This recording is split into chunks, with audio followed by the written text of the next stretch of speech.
Hey everybody, today we're going to take a look at a very special Transformers set.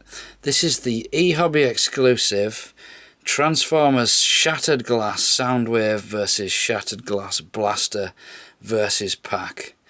So we can see we've got a beautiful artwork on the front showing Shattered Glass Soundwave with his headband. We've got Shattered Glass Ratbat and Slugfest. We've got Ramhorn. That's Rewind. We've got this new guy called Solarbot, who's sort of an emissary from outer space. And we've got the evil Blaster there. For those of you who don't know what Shattered Glass is, it's basically Transformers in reverse. The Decepticons are heroic and the Autobots are all evil. Also down the bottom we can see the eHobby logo. We've got Visit the eHobby shop and illustrated by Hidetsugu Yoshioka. So on the back of the box we've got a poster that I believe was from BotCon 2008, and this is sort of the early concept of what a Shattered Glass universe would be. So basically these are all Decepticons that we know, but they're done in Autobot colours and they're all heroic, and these are all Autobots but they're actually evil now, so hence why Grimlock looks so fierce there. And on the corner it says, "It's a world transformed where things are not what they seem. It's the world of the Transformers, a world of heroic Decepticons and evil Autobots." So that's just a twist on the old G1 slogan. So this set takes its influences from all sorts of places, but the main one is Soundwave. He's based on the BotCon 2012 Shattered Glass Soundwave, only done with the G1 mould. And this front panel does actually lift up all the way to reveal inside an homage to the old Japanese Versus sets. And you'll notice the Decepticons are now red, the Autobots are now purple, and we can see there we've got Soundwave and Blaster, and we've got Ratbat, Slugfest, that's Rewind there, that's Ramhorn, and this is the new guy Solarbot. And also on the box lid we've got pictures of all the different robots in both modes. We've got Japanese descriptions, we've got the same thing translated into English. Now this set should also come with a comic called Solar Requiem that is based around the Shattered Glass story. However, this set didn't come with that, and it was sealed up when I got it, so I don't know what's going on there. So I'm sure you'll agree the box for this is absolutely phenomenal, but you ain't seen nothing yet. So this is how everything comes packed in the box. We get a total of 7 robots, 16 accessories, 21 if you count the cassette cases as well, and everything is stored in this nice plastic shell that has a lid over it, a bit like the Devastator Encore one. Everything's really tightly held together. As with any Japanese release, we get the set of character cards. So we've got Blaster, and we've got Ramhorn, and we've got Rewind, and we've got Soundwave, and we've got Ratbat, and we've got Slugfest, and finally we've got Solarbot. We also get a rather small set of instructions, obviously all in Japanese, and the usual Japanese lucky draw leaflet. So we also get this set of premium stickers. Now these are quite interesting. We've got a crescent moon and a baton, that goes on Blaster. We've got some Decepticon and Autobot Shattered Glass logos so you can army build with your other Transformers. We've got the guitar and the rising sun that goes on Soundwave. We've got Isle of Rock and Roll and Soundwave. I think these are references to the BotCon Shattered Glass Soundwave. Then we've got these big tattoo stickers that go on Blaster's arms. We've got these G.I. Joe Cold Slither references that go on Soundwave. This green section, when you unpeel that, you fold it in half and that becomes Soundwave's headband. These little wings go on Ratbat to give him a more Hellbat look. And then we've got Vinnie's motors, these blue things. That's his Dynacon, that goes on one of the little dinosaurs. I think that's a G2 reference. And then we've got this thing, I'm not sure what that is. So we'll start by taking a look at Solarbot. Now this guy is meant to be an emissary from outer space, so he's not affiliated with either the Decepticons or the Autobots, but he does actually have a Decepticon rub symbol, although this is Shattered Glass, so Decepticon means good. On the back of him we can see we've got the printed on tape details. There is a little bit of a scratch on this one, unfortunately. and on the other side you can see that's his yellow clear plastic, which is quite nice because you get to see the internal workings of this one. As with all Japanese cassettes, he comes in a little plastic case, so we'll just pull him out of there. Now this is the exact same mould that was used for eject and rewind in the Generation 1, so its transformation is exactly the same as those. I do actually wish they'd have used the Rumble and Frenzy mould for these figures, because that one, in my opinion, was slightly better. You've got to pull these shoulders out, and that springs his head up, and then you can push these either forward or back and reveal the fists. So you can see there, I don't think his head is particularly well painted, unfortunately, but the rest of him's pretty nice. And all this isn't stickers, this is just printed on, so it should hold out a little bit longer. And as ever with these ones, we get a couple of little guns. You can put them up at the side, or you can put them facing forward. So that is Solarbot. He's not particularly interesting. He is actually the first cassette that's ever used clear plastic, so that's quite a nice little bonus. So this is the evil Autobot Blaster in his cassette player mode, and just like the original Blaster, we've got working buttons. So that's your play button, that's your stop button, and you push them both down, and that lets you eject the tape cassettes. And then we can put in his two little buddies, so there's Ramhorn and there's Rewind. Now this is actually based on the twin cast mould, not the Blaster mould, so you can put the two cassettes in. It's a little hard to pick out, but these sections, the speakers and the handle, they're all actually purple, not black. But it's so dark, it's really hard to see that. Around the back, he's just grey and black really, not a lot to see. But he's not a bad little recolour of Blaster. We do have all printed on stickers, like all of this set, so that's pretty nice. And just like his G1 counterpart, his transformation is identical. So we slide that back, we bring out the legs, push them away. Always surprises me how tall this guy is. Flip out his little feet. And we've got some printing down there that we didn't have before on Blaster. We bring out his arms, spin his fists round, and finally we spin his head round to reveal his new face. And he does actually have some more printing on there that wasn't on the original Blaster. There's some grey on there, and we've got nicely painted red eyes. And from here we can also press eject and take out his little minions. The front one always seems to be a little trickier to get out than the back one, and we just close that up.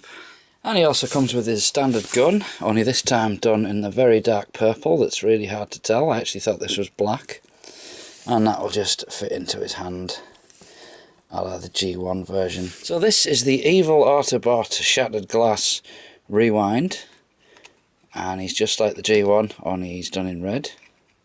And as ever, he comes in a little plastic case, which we can get rid of. Now this one, on this bit there, it's got really glossy paint. I'm not sure if that's die cast painted. It looks like it, but it's so small it's hard to tell from the weight. No issues with the printing at all on this one. And on this side, usual transformation. He's got black feet, this guy. He's a little tight around the legs, which is good, I suppose. You don't want him too loose. I'll pop his head out there. Bring out his little fists. And just like you'd expect, we have the two guns again. So we can put one pointing up, and we'll put one pointing that way, just for a bit of variety. And this guy, he's probably the weakest one in the set, really. Next up we have the evil Autobot Ramhorn. Now I quite like this one. He's done in blue this time. And we'll just get him out of his case. And we pull his tail round. We flip that bit up. He's got some nice painting on there. I don't remember that on the original one. And then he's got these teeny little legs, which are independent. But I find to stand him up, you sort of need to match him, really. And the same at the back. And that's his little rhino mode. Obviously that would be the animal side. And we also get the usual guns that go in there. Nice fitting, no problems with the size of these. So on the whole, this guy is pretty nice, no problems at all. So here we have the star of the show. This is Shattered Glass, Heroic Decepticon Soundwave, and he's ice white and he's so cool. This is absolutely brilliant. This is why you buy this set. You've still got the little number 10 in the counter display there. That was his original microchange number. We've got a red printed on Decepticon logo. All these bits are printed on. There's no stickers on this guy at all. We've got the little switch still. We've got the little control. Round the back we've still got the good old battery compartment, and we get a pair of white guns this time. The markings inside are exactly the same as the original Soundwave. We've got the rub symbol on the back, and obviously this is the Sound Blaster mode because we can fit 2 cassettes in. So let's put his cassettes in then. We've got the usual eject button, and this is Ratbat. We'll put him in the front. I think he's got the best looking tape mode, so I like to put him at the front. And then we've got Slugfest, and it'll close in nicely. So transformation on Soundwave, it's nothing new, we've seen this a million times before. We bring his legs around. Very nice tight joints on this one. And we've still got the die cast metal feet done in black, so that gives him a bit of weight at the bottom. We bring his arms around, and we slide his fists out. Then we can bring his head up, and we've got a fair bit of green on this head, but he still looks pretty cool. And then we'll give him his accessories. This one's the one that goes in his hand. And then we've got the classic shoulder mounted blaster. It goes in nice and tight on there. And wow, does this guy look superb. And we also have his little missile. We get 3 of these, just like the regular ones. And they'll plug into there. So you're wondering, does it fire? Let's have a look. Well, of course it does. So this guy, he's just so cool. This is by far the star of this set. He's just so white. He's ice white. He's cool as ice. He's Shattered Glass Soundwave. Absolutely marvellous. And of course in this mode we can still eject the cassettes. We take out Slugfest. And if I can get hold of him, we'll take out Ratbat. So this is the Heroic Decepticon Slugfest, and like all the cassettes we've got the little plastic case, and we'll just pop him out of there. And like all the others, everything's printed on this guy. It does look a bit odd with these grey bits on the orange, but that's the way he is. And to transform him we just pull his legs down, and when you release that top bit his spikes pop up. If I can get him to spin round, there's his head. And there's his tail. And we also get these are bronze weapons. It's the first time I've ever seen bronze weapons on a cassette. They are a little bit patchy, especially in the recesses. I think these have had 2 coats, and the first coat's maybe missed off a little bit. But we can just plug them in as we would normally to make him a bit more 3-dimensional. We'll stick to his animal side. So that is Shattered Glass Slugfest. And last but by no means least, we have Heroic Decepticon Ratbat. Now this guy is painted in a colour scheme reminiscent of Hellbat from Transformers Victory from Japan. And he has by far the most successful tape mode. I mean, that's just so clean. Even round the back it's not too bad at all. So this guy, he does have a number of fragile bits on him, particularly these ears. So you just got to be a little bit careful when you're popping them out. I find it's better to use that bit to angle it up. Once you've got him out of the way, you can pop his little head up. And then he rapidly expands with these big wings. And then you've got the little bits that come out of there. And his teeny little feet. Very, very successful little transformer, this one. So he does come with 2 weapons, and we get these gold things that go on his back. And these little ports remind me of headphone jacks for some reason. I guess that's intentional. Now these are very tight to go in. That one wasn't too bad. That side's a little bit tricky. But that sort of finishes his look. His ears are pretty loose as well. They're a bit annoying actually, the way they flop about all the time. And you've got to get him just right to stand him up. But he is a damn nice cassette. Probably one of the best. So here we have everybody together for one final group shot. Now this is a superb set, as you can see. Some parts are better than others. I think Soundwave and Ratbat are probably the stars of the show. But you do get 7 bots for your money. I mean, that's the only box that I can think of from G1 era that's got 7 bots in it. So that's pretty nice. It is very expensive. It is eHobby exclusive, so the prices will only go up over time. So if this is something you're interested in, I would grab it pretty soon before you start seeing the prices go sky high.